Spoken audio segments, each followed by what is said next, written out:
What makes a hero?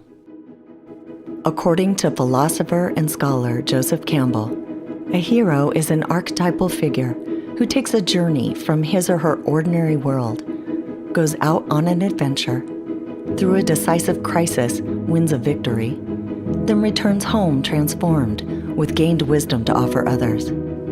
This podcast explores real people, real stories, and the pivotal moments that changed the course of their lives forever.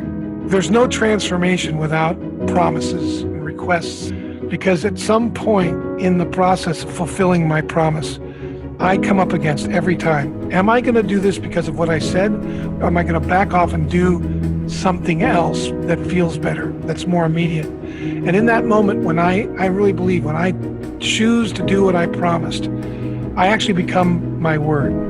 Dan Tocchini is a gifted and compassionate being. With his great ambition also comes a readily accessible vulnerability. He generously shares his hard-learned lessons and well-honed skills to bring out truth and freedom for others. I can draw a straight line from his influence to me becoming a life coach. May you also be impacted by the transformational journey of this tremendous hero. I'm Belinda Lambs, and this is The Moment When.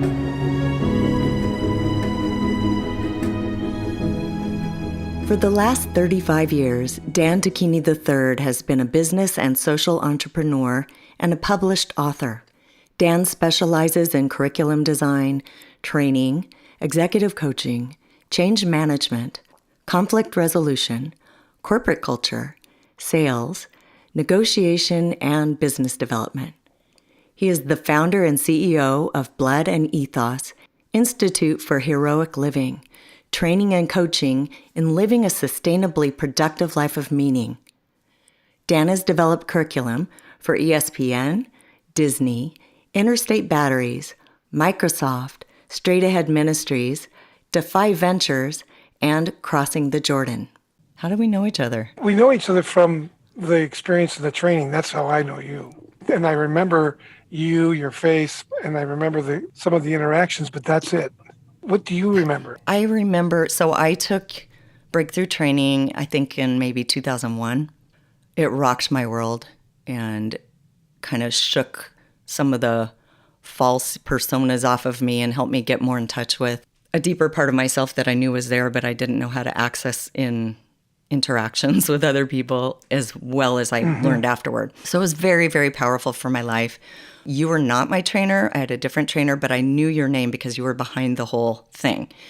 So then I think a couple of years later, I ended up serving on some teams. And I ended up on a team in 2004 where I was the team captain and you were the trainer. And Jeff was on the team, my husband as well. And during that training, our daughter who had leukemia and was in remission, we found out that she relapsed.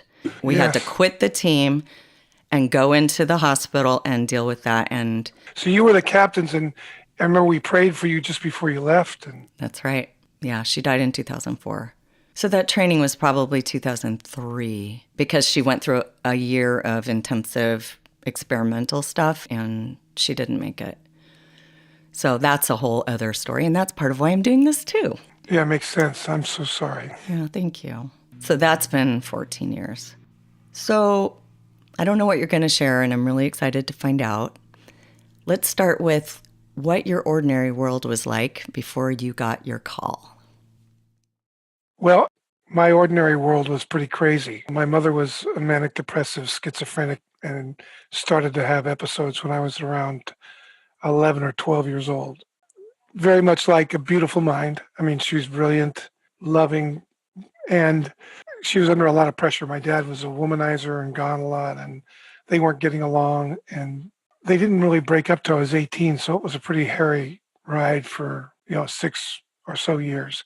And I became really involved in my mother's treatment, I think partly because I took a great interest in understanding her symbols, because when somebody disassociates and either goes into a disassociative state, which often happens with manic depressives, and she had schizophrenic features, so she heard noises I was really interested because it appeared she was trying to communicate, and I wanted to understand what she was saying. But she would move the salt shaker, pepper shaker glasses around and put them in a certain configuration, then look at us like, "Do you get it?" Like, "Okay, now what?" And it would freak my brothers and sisters and my dad out, and I would stay at the table and try to figure what she was trying to say because it seemed like she was communicating. I'd been reading some stuff by Bandler and Grinder on neuro linguistic programming. And so I convinced the doctors at about, I think it was 14 or so, to allow me to see if I could communicate with her because, they had her on Thorazine. It was like a chemical lobotomy. And I think they were discussing doing something physiologically because she was violent. So I convinced my dad to let me go in there and see what I could do. And I was able to connect with her. She opened up and she actually came out of the catatonic state to talk with me. And actually her first words were, "Oh, finally somebody's listening." And all I was doing was sitting next to her for a little over an hour and a half, breathing and trying to model her physiology. So I really started at that age reading. I think the first book I ever read cover to cover was Gestalt Therapy verbatim. As a young guy, I'd go once in a while, the doctors would send me to a debrief and we go to Esalen and sit and talk. And I just got connected into the human potential world at a young age. And it was very helpful. Dan's family continued to disintegrate throughout his teens. The stress became so much that he moved out early and eventually enrolled in a privileged university as an underprivileged student. Though he had left his painful past, he still carried the brokenness with him. I began to deal drugs at college and got deep into the, just basically making money off the rich kids is how I saw it. After about a semester and a half, I left and I bought a business up in Willows, California. I'd saved money, both from doing some odd jobs and drug dealing, and went and bought a movie theater, which I was real adept in because my father was in the movie business. So I grew up in movie theaters and I knew how to run them. So basically I opened the theater so I could launder money, drug money. And I started doing a lot of illegal activity, guns, the whole thing. And I met my wife there while I was doing this. And simultaneously, unbeknownst to her, I got connected to one of her older brothers who was working with me dealing drugs and other things. She didn't know I was doing this. I came across like a business owner and pretty straight, and she had no idea. I was living a double life. Dan received his first call to adventure with a sudden impact. In 1981, I got in a car accident and died 3 times and had a visitation. I had a conversation with Jesus, and I had felt him talking to me and kind of putting his hands through my hair, but I didn't have any visual. It was all physical, and I could hear him. I was dead. I had woken up, and they were just put the thing around my toe. Dan resisted that call from beyond and continued to live his duplicitous life, working a day job as a transformational trainer while simultaneously running his illegal operations. A few years later, Dan and his wife Eileen welcomed a baby boy, Danny, into their world. And then the next call came. Eileen's brother got killed in a drug deal. Her suspicions increased, and she started putting the pieces together. Finally, she confronted Dan with this ultimatum. Stop doing drugs, stop dealing drugs. Don't associate with the outlaws that I had connected myself to. Break away from all that and live an honest life with me, she said, so that I can trust you because I love you. She kept saying, "I love you. I know I see you. You don't see yourself." And I said, "Well, I think you're just trying to make me into something I'm not." She said, "Maybe that's true, but I see something greater in you than you do. And I look in your eyes and I see sorrow and sadness and mourning and grief, and I wish you'd just get real with it." And finally she said, "I gotta go. I can't do this to Danny, and it won't work for him. He's got to be first." I'm Belinda Lambs, and this is The Moment When. Today we're talking with Dan Tocchini about his descent into a life of fraud and the opportunity he received to ascend into a life of truth. His story continues. Dan accepted Eileen's invitation to leave his life of crime and reestablish their marriage on a foundation of honesty. However, there were some stipulations. He must come clean on his secret life. They must live in separate bedrooms without sexual contact. and they must work through the issues in their relationship. If they couldn't figure it out, then they would split up, but not without trying first. So they set up a rigorous schedule of morning and evening dialogues with these ground rules. One is if we ever started elevating, we would call it off and come back and try again, right? Take another run at it. And while we were away, we would be looking at how do we contribute to the escalation? And we'd start with talking about that. And at this point, I was working and she wasn't, and she was taking care of Danny. And we were spending our savings because we had just bought a home. So I started to ask her if she could help, right? That was important. We'd talk about it, and then pretty soon I'd find myself upset with her and say, so what you're saying is you don't want to help. You don't want to help make the nut, and this is on me, and I'm going to have to get another job even though I'm working 70, 80 hours a week. And she would say, Dan, I didn't say that. You're not listening to me. And I'd get angry, and then I'd say, look, I got to go. And then I'd leave. It happened like 3 days in a row. I left and came back that night. We didn't talk about it because we wanted to hang out with Danny and didn't want any tension. Slept. Next morning, it went even faster. I got angry even quicker and left. I remember cussing him the second day on the way to work, just yelling at myself in the car and God. And I remembered laying in bed the night I came home after I got upset with Eileen and walked out the second time that morning and thinking to myself and praying, saying, God, look, I got to calm down here. I just kept asking him, could you help me with this? I can't seem to connect with my wife and help me see what's missing. And the next morning I get up and I go into the kitchen to talk. She's got a tape recorder on the counter. I said, what the hell's that? What are you doing with that thing? She said, let's just see what you're hearing, Mr. Trainer, because you're not hearing me and maybe I'm not hearing you. So this way we can test our ears. So I said, okay, turn it on. So we started talking, and sure enough, we forgot that it was on. And about 20 minutes later, I'm starting to escalate. I'm saying to her, well, so you don't want to help. And she sees me escalating. So she says, stop, man, just stop for a second. Pushes the button. Said, let's hear what the tape recorder said. So she runs it back. What I had said was, hey, we're running out of savings, and I don't know how much longer we can do this for, like 8 or 9 months. But, at that point, we're going to be out of savings. What are we going to do? And do you want to help, or can you help? And she said, Dan, I want to help. I'm willing to do whatever I can do, but I'm not willing to leave Danny at a babysitter's. That's when I said, well, you don't want to help then. Then she said, I didn't say that. So then I turned the tape recorder off.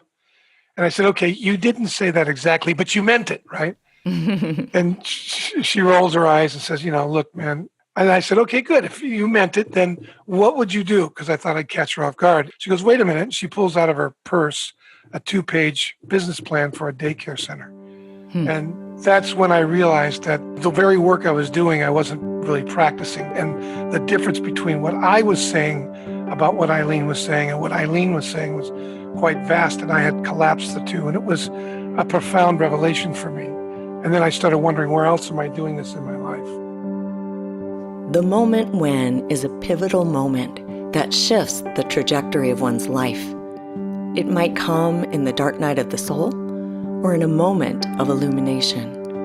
For Dan, it came as a profound insight from the voice of his wife. She said something that was really prophetic to me. She said, Dan, if you're doing that with me, you're probably doing that with yourself. You've probably pigeonholed yourself in such a way that you're not aware of nuances, both life-giving and otherwise, death-producing, because of your view of yourself. So I thought that was a worthy consideration. And so that started a whole new level of inquiry and deepening in our relationship. It wasn't but a month later that she invited me back into the relationship and into the bedroom because we just started connecting so much. That was a huge breakthrough for us.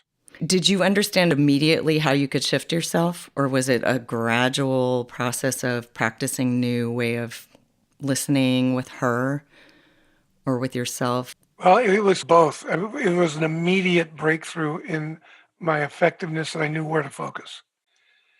There was so much more to learn than just what I just described. There were so many other nuances and practices that I could engage that would continue to help reveal possibility where I didn't think any was, or how to help others find possibility where they didn't think any was. It was the kind of revelation that I could grab it and look into it deeper. And because of that, it was ongoing. And it had profound implications later in my life. Dan's journey was challenged and deepened through the support of several mentors. One of them was his employer, John Hanley, the founder of a human development organization called LifeSpring. He was a tough guy. I mean, he's very disciplined, and when it came to the work that we did, there was no variance. You learned it the way he taught it. And then if you wanted to do something with it otherwise, great, but first demonstrate your competency, produce results. And there's either results or there's stories. And if you don't have results, then you have stories. The stories are designed to make you write about not having results. And those stories are what keep you from actually having things turn out. So why don't you investigate those stories and challenge them? That's the only way to have breakthroughs out in the world of results. And that was really powerful for me because there was no room for lying to myself. I started to get in touch with what I call my life sentence. And I think we all have one. I think we all learn to, at some level, suspect ourselves because of our imperfections. And I think, I was dealing deeply with shame. When my wife found me out, there was a lot of shame there and contempt. I would use contempt to drive me from the desire I had to connect with her because it felt like she would hurt me and I didn't want to get that vulnerable. So contempt was a good way to stay away from that desire for connection. And it came out of this shame for being caught lying and cheating and being a fraud. And that's really been my life sentence from, I can't remember. I mean, I think the first time I really made that up was when my dad said, well, you exaggerate. I was making up a story and just using my imagination. I remember I was about 7. He called me a liar. And I thought, oh, shoot, maybe I'm a liar, right?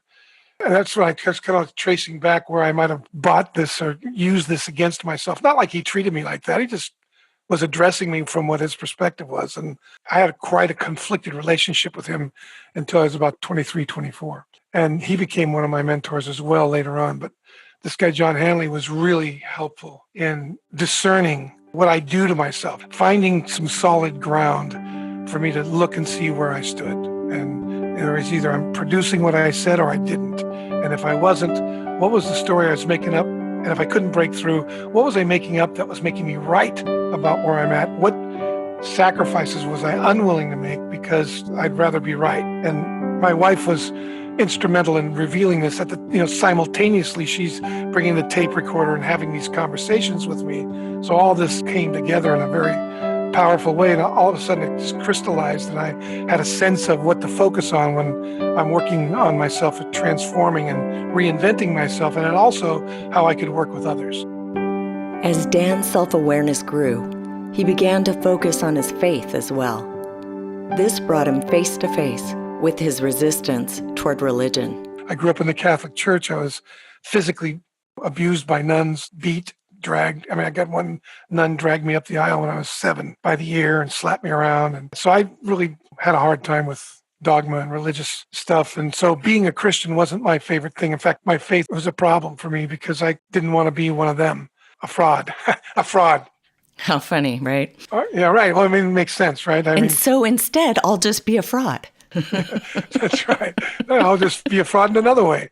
Dan decided to give church another try, but from a new place of understanding. He found a small Episcopalian church that seemed to fit his family and their values. As their involvement grew, he started a small group where he was able to share his transformational style of teaching. This priest came to me and asked me what I was doing, and I was telling him, just working some stuff I learned, at this company I work at, but really it's just a way of teaching that's really seems more Jesus-like than what we do, and it's more conversational, it's Socratic, and, I teach the scripture using this approach, this pedagogy. And he said, well, I'd love to see what you're doing. So I kind of showed him, he got excited, he goes, can you develop a training for my elders? And then he brought me on the elder board, and I did a couple of 1-day, 2-day experiments. And what this work does is it brings whatever's underneath, whatever's not being spoken must first be spoken so we can get to what's behind it. So all of a sudden, all these elders have things to tell this priest that they hadn't told him and I didn't know. And they're going to him, talking to him. He asked me to put the reins on them. I said, I'm sorry, but I don't have the reins. And so then he excommunicated me from the church, basically. He told me to get out. And so began a series of challenges and opportunities Dan received invitations to put on more faith-based trainings outside of church. The participants would come from their various congregations and experience massive breakthroughs in their lives, then return to their respective churches with a newfound freedom. Like the Episcopalian priest, not all of the church leaders were on board, but some were willing to see the possibilities. The very first training we called it Equipping the Saints. And it was a 4-day training this time. And there were like 22, 23 people actually in it. And they were all from the same church, unbeknownst to me. So after the training, they asked me if I wanted to go to this church the next Sunday. And I said, sure. So I go to the church, and the guy preaching is a guy named J.R. Young. And people are dancing up and down the aisles. And I noticed that the only people dancing in the aisles are people who did the training. I could see older folks looking at them, and there's side talk. And I thought, oh, this isn't good. And the guy who brought me said, hey, you want to meet J.R. Young? I said, yes. So I met him, and I said, I saw the people dancing. They did the training. I could explain things to him. And I said, I'm doing another one of these, but they're all from your church. And I imagine all the people they're enrolling are from your church. And if you don't think I should do this, I won't, because I can see it was a little bit of an issue for some people. And he said, no, I really like your attitude. And I think that freedom is from God. So, we will need to deal with it, but go ahead, do it. In the hero's journey, the hero encounters tests along the way. Dan encountered his tests as the trainings grew. The unhealthiness beneath various religious movements was being revealed. Churches were splitting and ministry movements crumbling. Dan and his trainings were to blame. One such group decided to take him down, setting off a firestorm of suspicion. They wrote a letter of warning to all the local churches with the objective of exposing the heretical work of Dan Tocchini. My aunts who were in their 90s are calling me, asking me if I'm a cult leader. And I caught a guy going through my garbage from this guy's church, and he was trying to find information to give to the newspaper. And they were writing an article on what a cult leader I was. And after a year in doing these trainings, they had published an article. It went UPI, and then Oprah picked it up, and she had invited somebody they was disgruntled from that had made it through a day in the training to her show, and then notified me like 3 days before they're going to interview him if I wanted to come on. I sent a trainer, Larry Pinsey, went and did the interview. He did a really good job, and it turned out pretty good. But all this stuff was flying around the work we were doing. And so there were a lot of tests in there. Okay, so how was that for you going through that? Well, first off, they were calling me a fraud, and I'm being real here. This is real. I'm actually showing up. So I started giving myself to understanding the Bible. I started studying everything I could. I found many discrepancies. I started studying Hebrew and Latin and Greek and, everything I could do to understand what they were talking about and how that applied to me. And if it had some correction for me, I wanted to know. They sent stuff to CRI, the Christian Research Institute, which is a big evangelical watchdog, and they were publishing stuff. And as far as I could see, and with the guidance of my pastor and a couple of theologians that I eventually got connected with, I was on solid ground. And so I got very good at being put on the spot and communicating, particularly to a faith-based situation. And then I'm pretty steeped in the philosophical background, which I got deep into because the philosophers were all Christian that came up with the stuff that LifeSpring and these other groups are using, even though they took faith out of it. So it was a real interesting walk, and I got a very deep understanding of my work. You can listen to more amazing episodes on soulorganizer.com. We are supported by listeners who enjoy and believe in this work. For as little as the cost of 2 good cups of coffee per month, you can become a patron of the podcast. Just go to patreon.com/BelindaLambs. Patreon is a membership platform that provides a way for artists to get paid for their creations. You can find the link in the show notes. Today we're exploring the power of truth to expose the fraudulence that lies within each of us, with my guest, Dan Tocchini. Dan met his next mentor. The late Dallas Willard was a professor and the head of the philosophy department at USC for many, many years. He was also a brilliant theologian, a respected author, and a mathematician. Dan had written him during the 90s, but never got a response. And then years later, he called me up. He said, "Is this Dan Tocchini?" I said, "Yeah." And I said, "Who's this?" He goes, "This is Dallas Willard." And I couldn't believe it. I said, "Did you get my letters?" And he said, "No, I don't know what you're talking about. I never saw any letters." And then he goes, "But I maybe I got the letter you wrote to my son's heart." I go, "What do you mean?" He says, "Well, my son, who is my age, is a recluse, and I've been having conversations over the last year since he did your training that I had never had with him. And it occurred to me that you're actually accomplishing what I write about. I'd like to know what you're up to." And that started a very long and very valuable mentorship with Dallas. And he helped me understand even deeper the work that I was doing, and JR was involved in that process. And so the two of them became mentors in a big way. He really helped me understand the Bible from outside of a dogmatic point of view. He's very human and a relational point of view. And it was beautiful. He called it a love story. He wrote a book called The Divine Conspiracy, and he wrote another book called Renovation of the Heart, which was really impactful on me as well. And he ended up doing the training, and I worked with him quite a bit. And he had a lot of input into the work I did during the 2000s. Dan's faith-based trainings continued to evolve through various permutations. From that first training called Equipping the Saints, to finally landing on the name ACCD, the Association for Christian Character Development. The ministry exploded, and at one point we're close to $1 million a year in offerings, and we're in 12 or 13 cities in the U.S. and a couple of European cities, and been to South Africa, and we were doing all kinds of stuff. And I had started a consulting firm out of it because there were a lot of people who wanted to apply the faith-based stuff that we were doing into their business. And that's how I was really supplementing my income. And during that time, about 2006, I realized I was really complete. I started feeling like out of place at ACCD, and I wanted to turn it over to somebody else. I wanted to give it away. I wanted to move on. I was done. And I'm much clearer now than I was then. What I wanted was to try to be somebody that I wasn't. And that's where the fraud thing started to kick in again. What were you wanting to be? What was that? I felt like the whole faith-based approach was very limiting. And I was finding that people really wanted the work that I was doing, and I could live a Christian life with them without having to use the Christian vernacular and all the dogma that went with it. And I didn't have the courage. When I look back now, I lied to myself, and I think I lied to others. I know I did, without thinking about it. Just when you lie to yourself, you lie to people. They brought in a new guy to run the business with the understanding that Dan was all in, though his heart had moved on. Plans were made to scale the company, and funds were being raised. Some of the funding fell out, and Dan didn't think the strategies were going to work. He expressed his concern to the new guy, but was met with a challenge to take a stand with Plan B.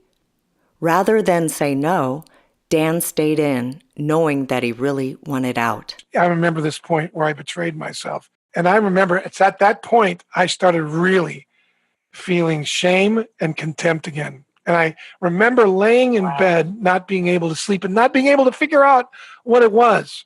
Meanwhile, ACCD over the next 2.5 years, I handed the company over with $300,000 in the bank, and it was supposed to go 3 years. So take a look at 2.5 years, we were $250,000 in debt. And Dan's name was still on the ministry. So the relationship with the new guy broke down, and ACCD was dissolved. I gave all the IP away to different trainers. They were all worried I was going to keep it, and they either had to work for me or not work, and I wasn't up to that because I really didn't want to do that work.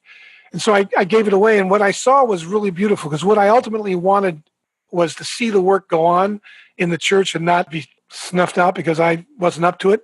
And now there are probably 10 or 12 Christian-based training companies where there never was any, and they all came out of, they're using our curriculum and so on. And they're like your babies. Yeah, and I started to realize that this is what I really love doing, is seeing people go after this the way they want to. So many people through the years would say, hey, we want to bring this into our small group, or we want to do this in our business, or how do we structure it? I had, during that time at ACCD, done a lot of work with kids coming out of gangs on the East Coast with Straight Ahead Ministries, and they had done a great job of utilizing the curriculum. And we did it with Becky Kuhn's group with the AIDS patients, and I saw it working for so many people. And I thought, that's what I love doing. So since 2009, I've been focused on helping other people, supporting other people in utilizing this work in whatever they're up to. And that's really what ultimately has come out of this. And that's what I get to do now. I've really have a clear idea of what it takes to build a life of sustainable productivity and meaning. And, I've gotten a chance to really get connected to my own life sentence and own it rather than it owning me. And it's been very helpful. I've identified the machinery that goes off in me that wants me to lie because I'm afraid or ashamed of exposing what I want. If what I want isn't what somebody I care about wants, I notice I struggle in that. Mm-hmm. And like there's a shame there. And I've found that by stating what I want very clearly with the person juxtaposed or laid up against what they want, we can usually find something that works out. And then it works for both of us. You talk about your life sentence, but I also wonder, what's your core yearning? What is the thing that you've really been after all this time? There's something pulling you through your life that you've been willing to face off with these parts of yourself that aren't the truth in order to have whatever that is. So how would you identify that for yourself? It's really clear to me. From the time my mother got sick, it started. It's that wound, is to be connected. I really love family, and I believe that what Jesus offered us is family. And outside the dogmatic practices, I don't think they produce anything. I think they're wonderful symbols. But I think ultimately, in the nitty-gritty of life, I want someone to walk through. To me, life has no meaning without others. And a meaningful life is built on relationship. And for me, that's the mark. And so to find a relationship, whether it's in a business relationship or personal relationship, what's the use of making a lot of money and being successful if I don't have anybody to share it with and celebrate life with? So for me, it's always been about family and connecting. And thus, I've been destructive that way as well. I learned that anything that has the power to bring life has equal and opposite power to bring death. That's incredible. When you start making a difference with people, the first thing for me is I got all egotistical about it and cavalier, and then I started hurting people with the same gifts that were used to help make a difference. Then I felt shame about that. It's a journey. I wouldn't have it any other way. I was talking to my wife last night. We were having a glass of wine, and it's beautiful to see. My wife will cry in my arms. We've been together 44 years, and we have that relationship still. And I was telling her how much that meant to me. And one of the most empowering things I've had is my daughter, my wife, and my son. They've all expressed in very explicit ways their respect for the way I've handled my brokenness and stood with them. For me, that's life-giving. And I'm clear about what it takes, and what it takes is the willingness to be wrecked. The hero's journey isn't complete until the hero brings home the elixir to offer others. Today, Dan brings home a new offering mixed with the defeats and victories of his previous struggles. Blood and Ethos, the Institute for Heroic Living, is really the expression from the lessons I learned. One, that life is blood and ethos. Blood meaning the physical demands of our lives, the physical limitations, our death, our sickness, our feebleness, all the things we contend with in the physical world. Suffering is very real. And when you're suffering, it's hard to stay connected oftentimes. And a lot of times you just want to go like a wounded animal and disappear, right? Mm-hmm. Ethos is that relationship, the love, the listening, the perseverance, the vulnerability, the rawness that it takes to keep those dreams alive. And the heroic living is the willingness to give up that need to be in control, look good, feel good, be right, for something bigger than that. There's no transformation without promises and requests. And because at some point in the process of fulfilling my promise, I come up against every time, am I going to do this because of what I said? Or am I going to back off and do something else that feels better, that's more immediate? And in that moment, when I really believe, when I choose to do what I promised, I actually become my word. No longer is it something I said or did. I am it at that point, and the transformation's already occurring. I can let go of, and I've felt that freedom before, of what I think I need. Inevitably, what I call the the hidden hand of God reveals itself in some provision that may have looked like a threat just 20 minutes before when I was trying to preserve myself, right? I told my wife, I feel like, man, I'm 63 and I feel like I'm 23. I'm writing, I'm researching, I'm doing what I love. So I'm excited to be doing this again this way and doing it in an expression that aligns with what I'm about. I shared a few thoughts with this relentlessly evolving hero. I see you face to the wind. That's the picture I have of you. You're just standing with your face to the wind and you're continually allowing yourself to look forward. Yeah, you get pummeled and you struggle, but you're just in it. The energy is so forward in a healthy way, not like you're ahead of yourself, but just standing in that most present space for life and what you're about, and you keep finding that. And that's what I see from, I haven't talked to you for so long, but it's just so fun to listen to your journey. It's just amazing. You can learn more about Dan and his work at bloodandethos.com. Check out the links to his upcoming trainings. Information is in the show notes. The Moment When is produced by Soul Organizer. Music is composed by Jeff Lambs. This episode was sponsored by these generous patrons: Jean and Susan Miller, and John and Karen FERRARO. The Moment When is funded by listeners like you. If you enjoy this podcast, then join the wall of generous heroes by becoming a monthly patron of the podcast at patreon.com/BelindaLambs. Or you can make a one-time donation through PayPal. You can find the links in the show notes. And please subscribe, rate, and review us on iTunes. It really helps. I'm a wisdom life coach available for personal coaching. If you'd like to work together, I invite you to email me and set up a warm-up session. You can learn more about me and my work at soulorganizer.com.